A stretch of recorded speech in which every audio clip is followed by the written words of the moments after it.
By keeping it simple, by keeping yourself open, by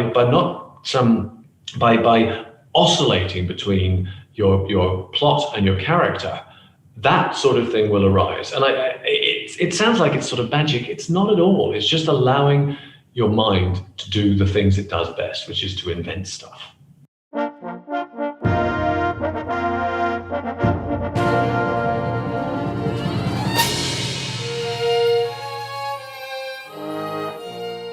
Hello, everyone. I can see some familiar names and faces out there from my consultations. That's great. I'm glad you were able to join us, and also some names of people who were here before. That's wonderful. I realized that this was billed more as a dialogue and further editing workshop, but of course, given the way I teach, which tends to be a combination of bullet points and sheer improvisation, I realized that I've been covering stuff that I wanted to actually get into a bit more detail during this workshop.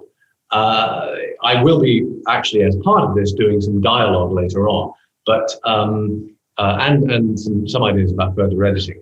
But if there are any questions that you feel are not covered in a workshop that you felt should be covered in this workshop, please ask towards the end, and I'll be able to deal with them then. But what I've really been emphasizing a lot during these workshops has been characters. And for me, fiction is really all about the characters. It's about, of course, plot is great, and detail is great, and research is great, and world building, they're all fantastic things. But if I was to pick one thing that's really going to keep me reading, it's going to be the characters. I'm more remembering Frodo's terrible choice in Mordor than the amazing descriptions of Mordor, I believe. Any character. It's those we want to get into. And so I'm going to be delving a little more into something I've mentioned before, but I realized I have done entire workshops on this particular aspect of how to build a character. And I'm going to do some of that today. The other thing I've realized, which is quite interesting to me, is that of course, if I had my druthers, as they say in England, if I had the ideal workshop situation, you'd all be here. I know that's harder for people who are not in Vancouver, but certainly there would be a live component as well as an on-screen component.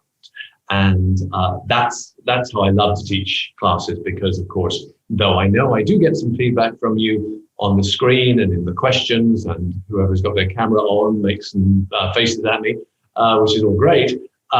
There's nothing like being in the room. But what I would do if I was in the room, of course, which is something that I haven't done so far, is exercises. Actually getting people to do some writing. So I am going to do that today, which is, it does mean that I'm not going to be blathering at you the entire time. There will be times today when you are writing. And I can hear many of you go, hurrah! Not for the writing so much as not having to listen to my blathering all the time, perhaps. But it's bad luck, because I'm not going to give you very long for these exercises. I'm going to give you a little taste of them so that you'll get a feel for what I'm trying to do. And then, of course, you can come back with questions for the expansion of some of the ideas. But if you remember, my sort of watchword about writing is simplicity. And the other watchword is process. I try to keep it simple, and I try to stick to whatever stage of the process I'm at. I'm going to do a very short recap, as I always do at the beginning of a workshop, just to catch people up. There's some people who've joined us today who weren't here before, because it's what is rapidly becoming the Humphreys technique involves certain principles. So I'm going to give you a very brief recap of what we've done before we move on. I mentioned the two key words, simplicity and process. And they're very linked, because I think people often don't write or struggle with writing because they mistake different aspects of the process. And so what I always believe, particularly in a first draft, is that you should remove the words good and bad from your vocabulary. I actually don't find the words good and bad useful at any stage of the process. It's what works or what doesn't work. With the first draft, I always, because it's my analogy is of a mountain, like as it's pitched on the VPL website, the novel as a series of ascents. That first ascent is a free climb, not roped to anyone, no harnesses, you're just going up the mountain, at the top of which sits the end of your first draft. But you've got to get there, you've got to write it, write your way to the top, climb your way to the top. So my mountain climbing analogy is don't look down, i.e. keep moving forward. A third thing I suggest about the first draft certainly is don't show your first draft to anyone. I won't make all the usual qualifications of that. I know people need to show early work to people because they're in writing groups and stuff, but if you can avoid showing your first draft to anyone, then it gives you a freedom. You know already that you're not going to be criticized in the worst sense of the word, because criticism is actually a good word, but you're not going to be criticized. People aren't going to think you're funny because of what you wrote. So write funny, write strange, write weird, write whatever you want, because no one's going to see it.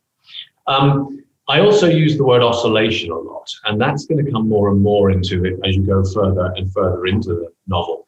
And the oscillation between plot and character, between character and research, between history and character. You know how I'm saying character all the time now. I also talk about how I don't tend to know too much about my characters before I set out with them.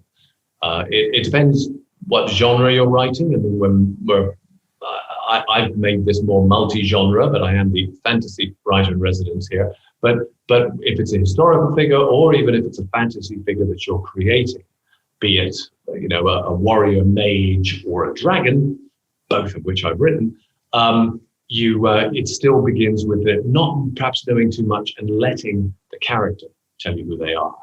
And I always quote these two people, and the more the quotes are remembered, the better, I think. And that is that the central character has to have an active goal. They desire something. If they don't, then it's almost impossible to care for them. That's the amazing John York, who wrote a great book about structure called Into the Woods. And then a quote from the English playwright and musical maestro Noel Coward, who actually wrote in a letter to my aspiring writer father during World War II. My father had actually flown around the Middle East on an entertain the troops tour, and my father rashly sent him an early play. And Noel Coward said to me in this letter, which I have, let your characters dictate your plot rather than your plot dictate your characters. All good things to remember. Now, I said that what I wanted to do was an exercise, which is great. Some of you, anyone who's attended the Surrey International Writers Conference will know Mr. Robert Dugoni. Some of you will know him from, he lives in Washington State, he lives in Seattle. I think someone is here from Seattle, right? Yes. Robert Dugoni is a real performer, and he came up with this whole speech, which went on all the T-shirts. It's "This day we write," kind of based on Aragon's speech in Lord of the Rings. "This day we fight." Mr. Dugoni adapted it to "This day we write." So we're going to do a bit of writing now. And for those who've been here with me before, they'll know that I have an acronym for what I believe how to develop characters. Because what I'm very big on, and especially bearing in mind that you want your characters to dictate your plot, is letting the characters tell you who they are in action. Now, action can mean lots of different things. It doesn't always mean sword fights and avoiding the dragon's breath. It can be something as simple as buying a cup of coffee. It can be all sorts of things, but it's so useful it's very, if you know that expression, show, not tell. Showing your character doing something and how they react to what they've done is going to be revealing the character, both to yourself initially, because you're trying to discover your character in action, and also to your reader. So I'm going to expand on Komoka, and I'm now going to show you, if I can turn my screen without turning my camera off. Oh, it's not quite. See, I turned my screen off. There it is. There's Komoka. You see it? Komoka. And you probably, I don't know if you can read that. It's probably, unless you've got a full screen, you probably can't. But what looks like, on my screen anyway, sort of falling pixels is in fact the words underneath each. COMOCA. And it stands for characters, objectives, meeting obstacles, creates action. Komoka.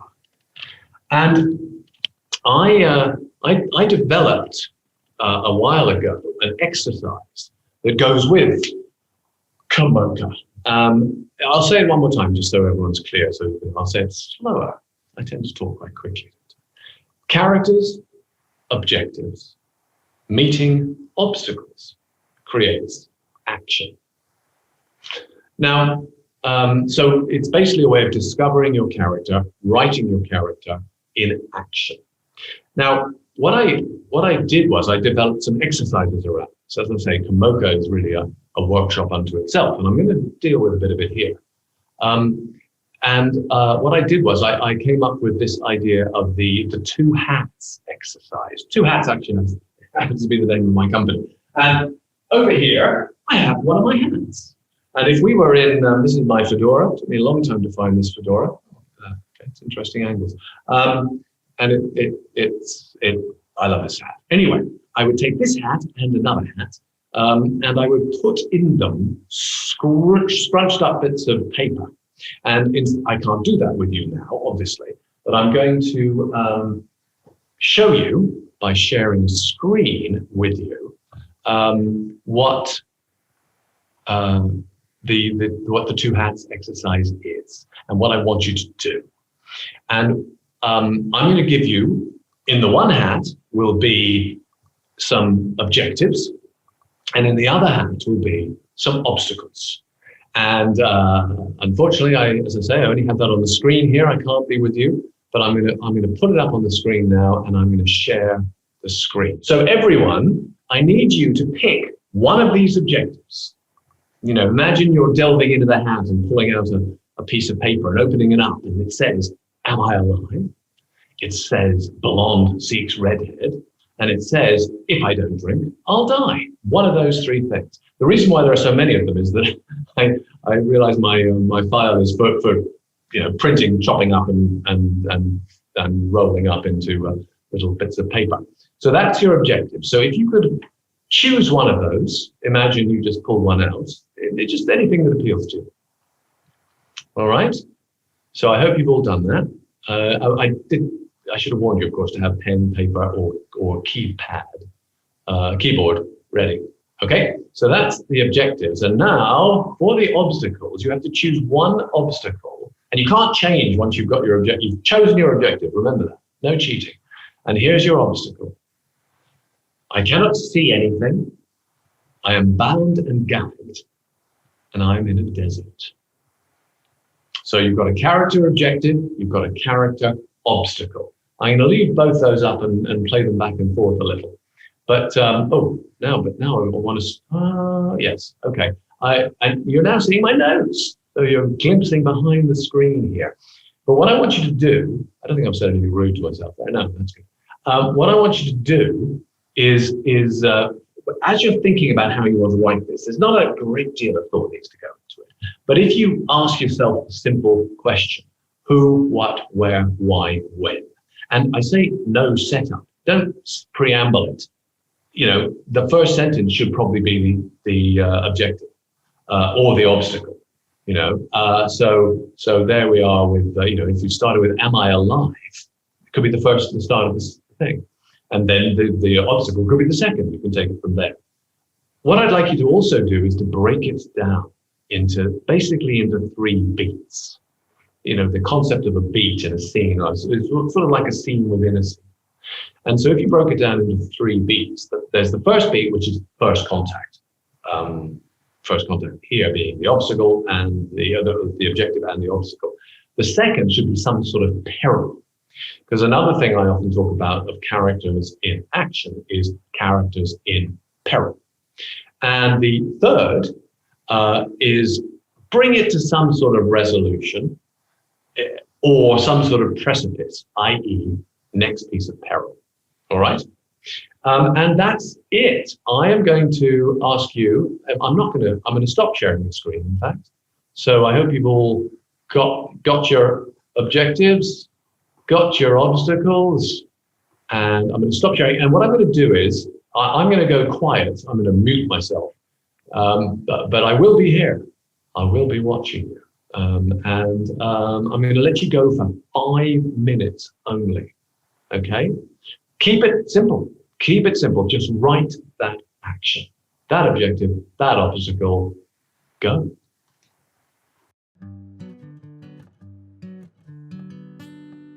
Well, hello everyone, and we're back. I do like the being able to mute and end the video because I'm trying to uphold the great writer in residence tradition of popping down the pub and having a pint during a workshop, but probably didn't do that actually. But it's a nice idea.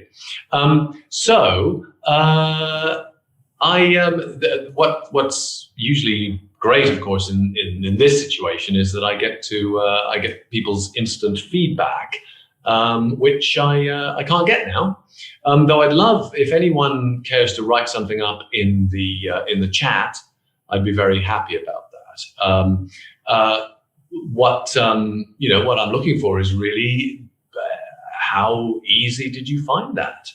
Was it tricky? Was it easy?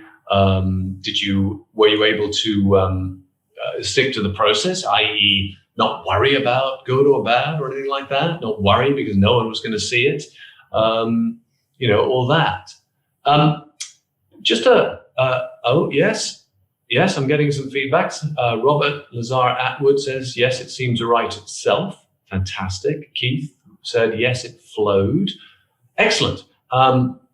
Paul said, I had to visualize where I was and how to get out. Paul said also, more please, scared initially, but way useful. The resolution was difficult, but the process fun, from Carla. That's all great feedback, everyone. As I've constantly reiterated, probably to the point of nausea, writing is writing. That's what I say. Writing is writing, and it sounds absurd, but it's also true. That what happens in writing, we can cloak writing in all this other stuff that sometimes it needs to be cloaked in. You need to do your research. You need to think about your characters. You need to think about your plot. You need to think about all this other stuff. But when it comes down to the actual writing, writing is writing. It's something that happens in the space that that is not where other things are. What I always do when I'm sitting down to write, obviously I'm keeping all those other things in my consciousness that I'm thinking about, plot and history and structure and things, but not so much on the first draft. I'm thinking more about what does this character want? What's stopping them getting it? Write that.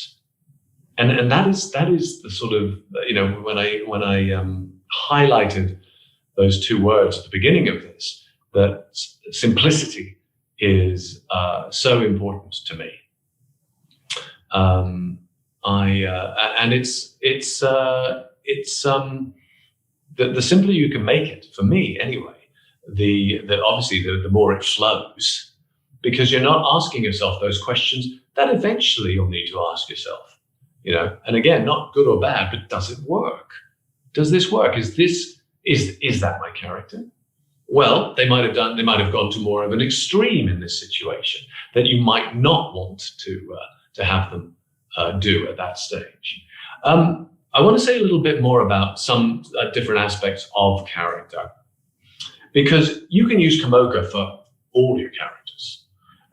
That's what I tend to do. When I say I don't know much when I'm getting into a scene, what it means is that I have an idea of where my character is going because I know his objective, or his or her or their objective. But what often happens is I will find someone will pop up literally someone will appear who I hadn't thought of before I sat down to write that day's session. I'll give you an example. In the novel I wrote, the third of the Jack Absolute books, which are historical fiction, 3 books so far. I get emails all the time saying, when's the next Jack Absolute? And unfortunately, publishing being what it is, it didn't get, hopefully one day I'll be back to Jack. But with the third Jack Absolute, Jack is an 18th century spy. It's a book called Absolute Honor. He's in Rome, basically trying to infiltrate the Jacobites, who were the supporters of the old Catholic monarchy and wanted that restored to England. And the center of Jacobitism was Rome. So Jack's there. And I realized I needed an intro into the Jacobites. His objective was to infiltrate the Jacobites. How was he going to do that? And then I thought, well, I need a Jacobite. I need someone to sort of guide him in. And this man just strolled into the book. And he even came with a name. I love a sort of Dickensian feel to some of my names. In my book Plague, one of the villains is called Simeon Critch Hollow, which I really like. But this character who walked into the book, the Jacobite, was called Watkin Pounce. And as soon as he walked in, his name gave it to me. He was a very large man. He was a drinker, but he had a beautiful countertenor singing voice. None of that. I didn't know Watkin existed in the universe until that moment. So by keeping it simple, by keeping yourself open, by oscillating between your plot and your character, that sort of thing will arise. And it sounds like it's sort of magic. It's not at all. It's just allowing your mind to do the things it does best, which is to invent stuff. So think about that. Also, something else that I really wanted to talk about was the sort of protagonist versus antagonist idea. They really say that a book is made by its antagonists as much as by its protagonists. The villain of the piece, it's often the great villains we remember, and so to create those villains, again using these sort of techniques, finding out who those villains are by what they do, and later on you'll need to shape them and sculpt them and all that sort of stuff that one does, or discover when you've written your first draft and discover that your antagonist has disappeared for 7 chapters or something. That happens. So you need to reintroduce them, or discover that they revealed too much of their villainy to begin with, perhaps in this unspeakable act they commit in chapter 3, whereas much more interesting if they commit that in chapter 7. But those are all questions for a later draft. If you've got to know your character using techniques like Komoka, then you're going to, I think, start to create much more rounded characters. The other thing to say about Komoka, and actually about protagonists and antagonists as well, is that what's within Komoka is the idea that the obstacle that your character is facing is the other character's objective.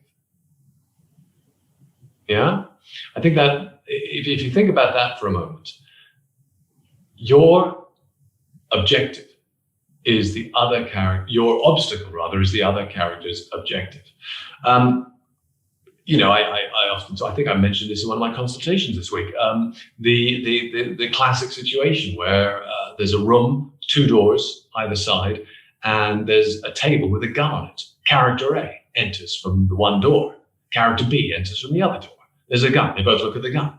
What's character A's objective? Get the gun before character B gets it. What's character B's objective?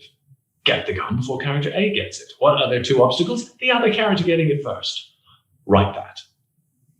So it's an interesting aspect to Komoka, that you can use it not only to develop one character, but perhaps to develop 2.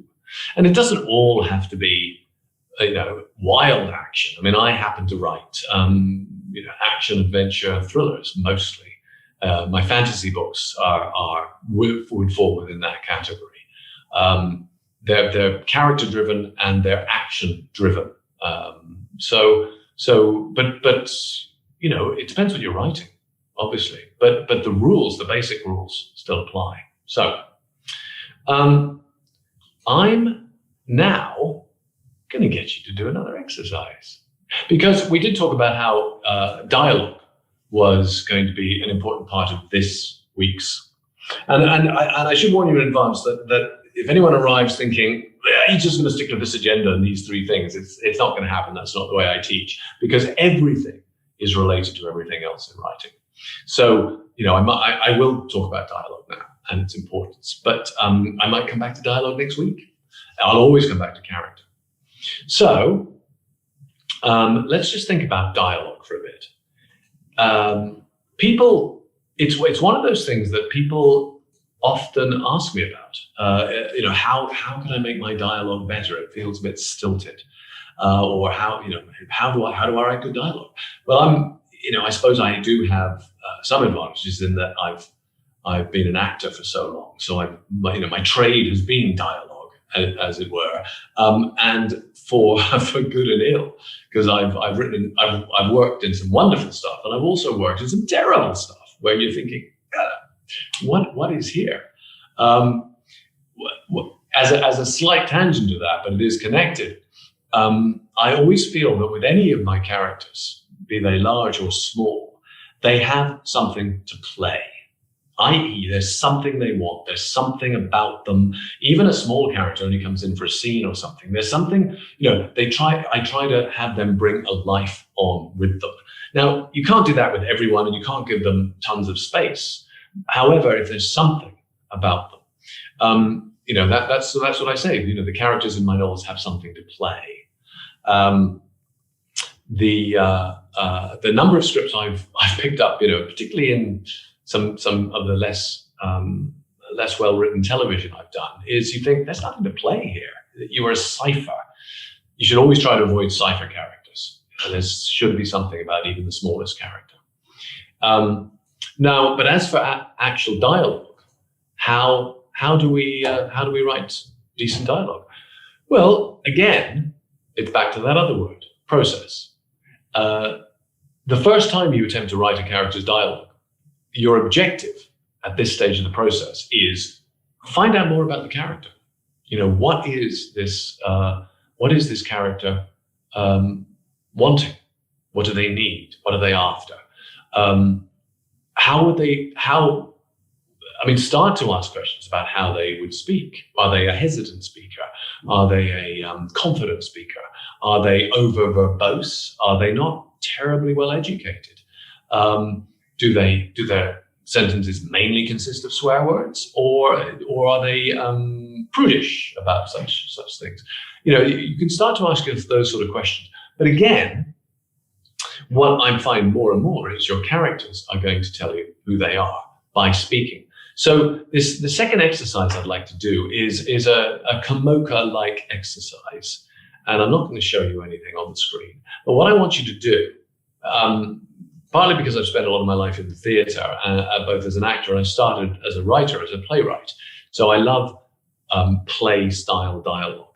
So, and this is a technique you can use as well, because remember, especially on a first draft, no one's going to see it but you. So, and the word play is actually quite appropriate here.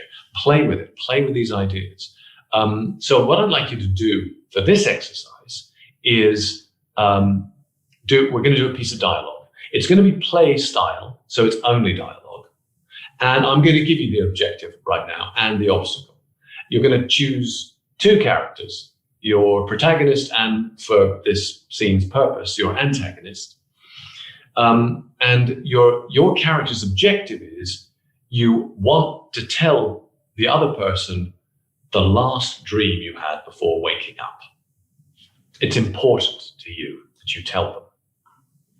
I don't know about you, but many people do not like hearing the dreams of other people. I'm ambivalent. Sometimes they're interesting. Sometimes it's just a string of non sequiturs, so you're not quite sure. But that could be one of your character's things. Maybe your character is aware that that's how they're going to. But this is so important. Make it important. And the obstacle is the other person really doesn't want to hear it. So character A has to coerce, bribe, persuade, however they do it. They have to get this out. Partly because, of course, as we all know, if you don't, write it down immediately or tell it immediately, you're going to lose the dream.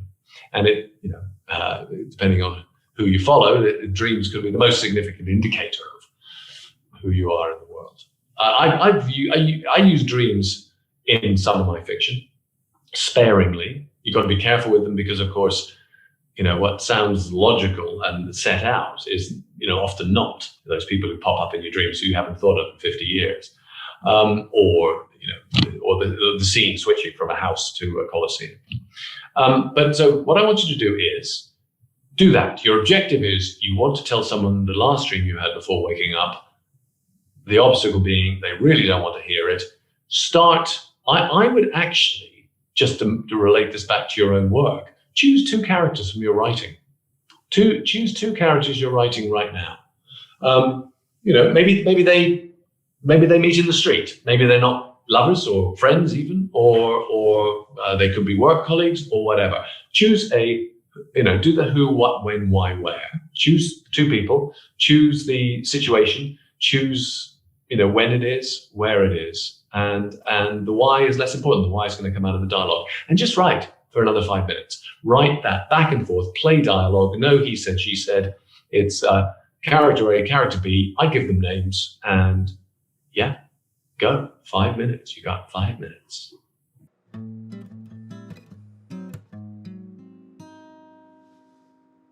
Hello, everyone. We're back. Obviously, it's such a short amount of time, but if anyone's got any feedback in the chat to everyone, that would be great. I'm sure many of you are already, judging yourselves. Oh my God, this is not very good dialogue and stuff like that. Well, remember that's the good or bad is not relevant. I'd be interested to hear if any of you sort of felt you learned something. Did the characters sort of by how they approach things, by how they sought to fulfill their objectives, did they reveal themselves to you? I would hazard that for many of you, they probably did, because it's what they're doing. Maybe there was a petulance, maybe there was an arrogance, maybe there was an insecurity. Someone not wanting someone really needing to tell this story to this person, particularly this person, because they feel they might understand. It was good getting us to use our own characters as they moved on from what I'd already written, and there was tension there. That's what Keith says, which is great. The technique of he doesn't want to hear it drives the dialogue, Robert says.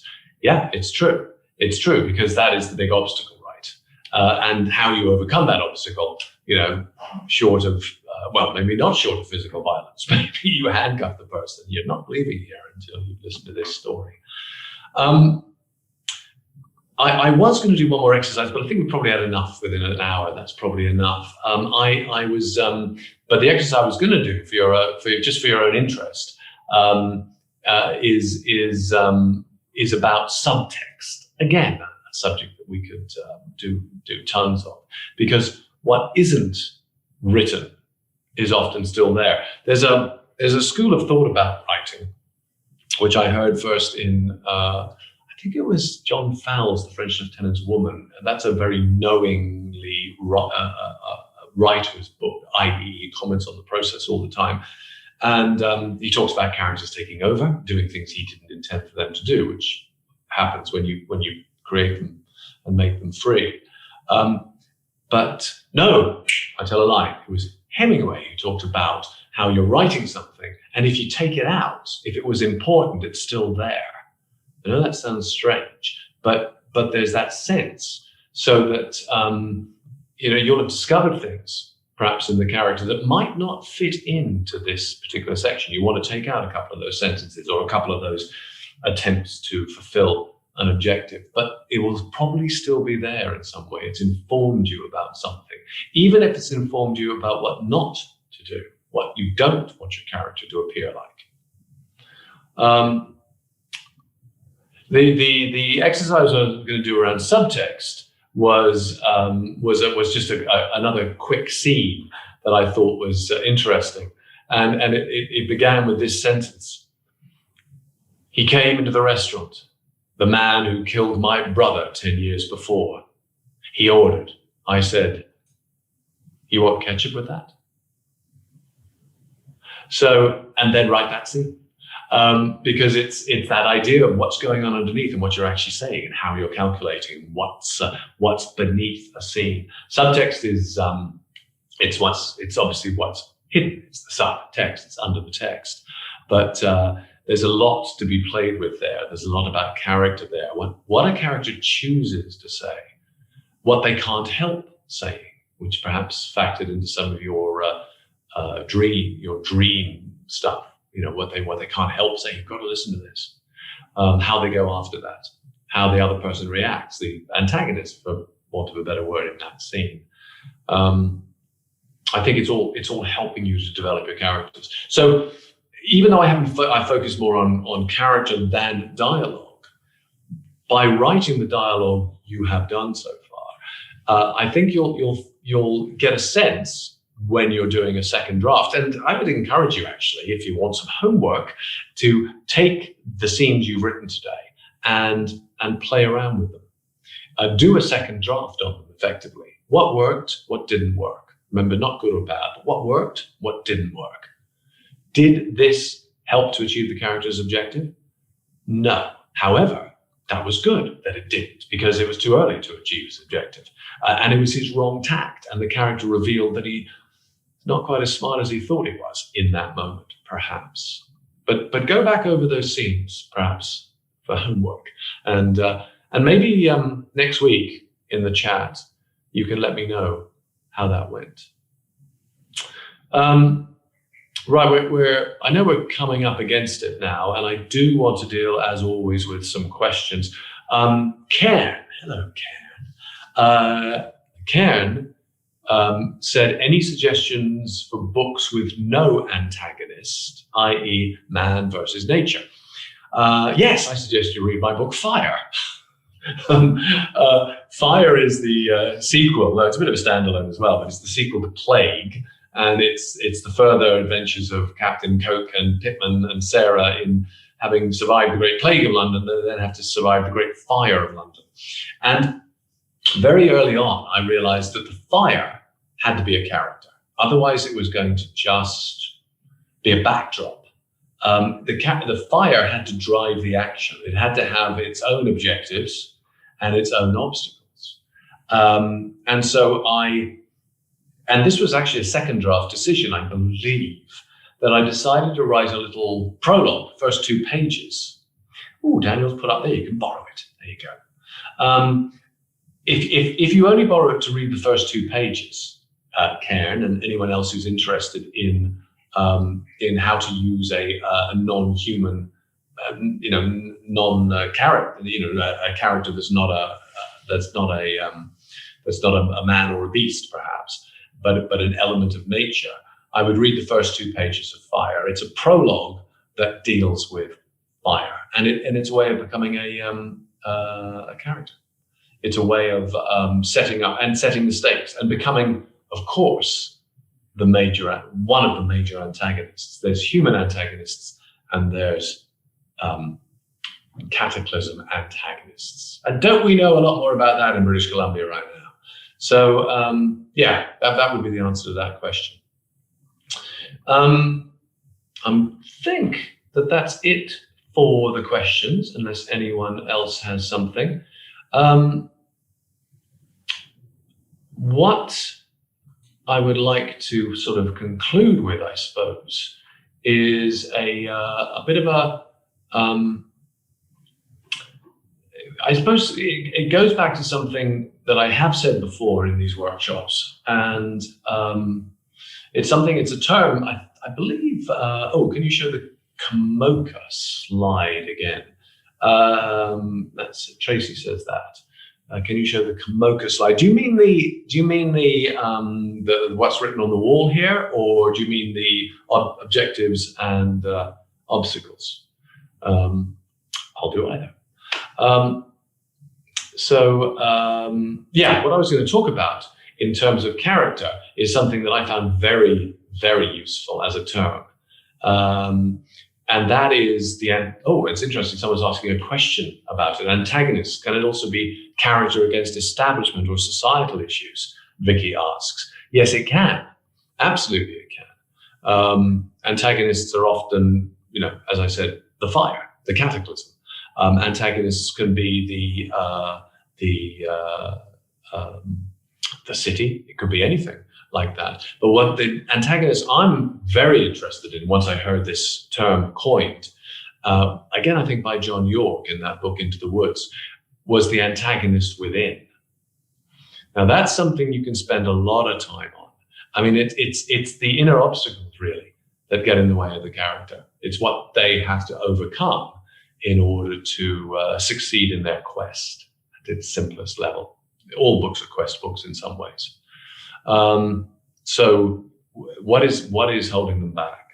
And that comes back to that old hoary old chestnut, but again, like hoary old chestnut, very true ones of what does a character want and what do they need? And they're not necessarily the same thing at all. The character's want might be to avenge the murder of his sister. The character's need is perhaps to learn that vengeance is not the best thing in the world.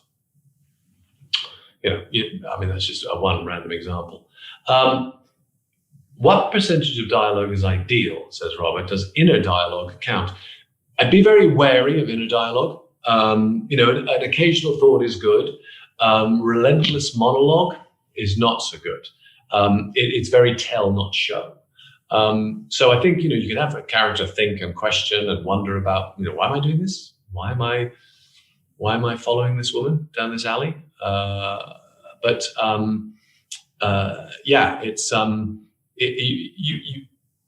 don't think there is a percentage. I have some scenes that are nearly all dialogue because that's just the way it seems to go, with the odd little bit to remind you that you're still in the scene. But sometimes dialogue back and forth, play dialogue in a novel the great thing about dialogue is it's very active. And that's something I always espouse is an active scene. Dialogue by its nature is active because people are talking, it's active.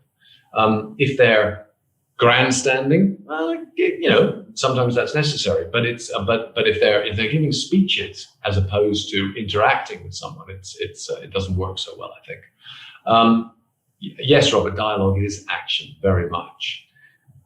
Mary Ann Thompson asks, is discovering your main character's goal what propels you to think you've got something that might make a book? Or is it something that changes, grows as you write that first draft? It's a bit of a mix, Mary Ann, to be honest. You might, as you're writing him, discover your character's main goal. Yes, oscillation, exactly. You might discover what the main goal is and then discover that that's not the goal. They might have two different, back to that want and need. Their goal might be vengeance. Their need might be healing. There's a tension between those two, and the obstacles in the way will reveal which way they're going to go in the end. That might be what they call the character arc, the whole journey of the character through the book. It can indeed change. I suspect it probably should change. Sometimes it doesn't change hugely. Sometimes you're halfway through the book and you think, that's what the character really needs. That's what he needs. I gave the example before of how in the second draft of my novel Plague, the serial killer story set in Restoration England, I realized that my protagonist, Captain Coke, the highwayman, was too closed off.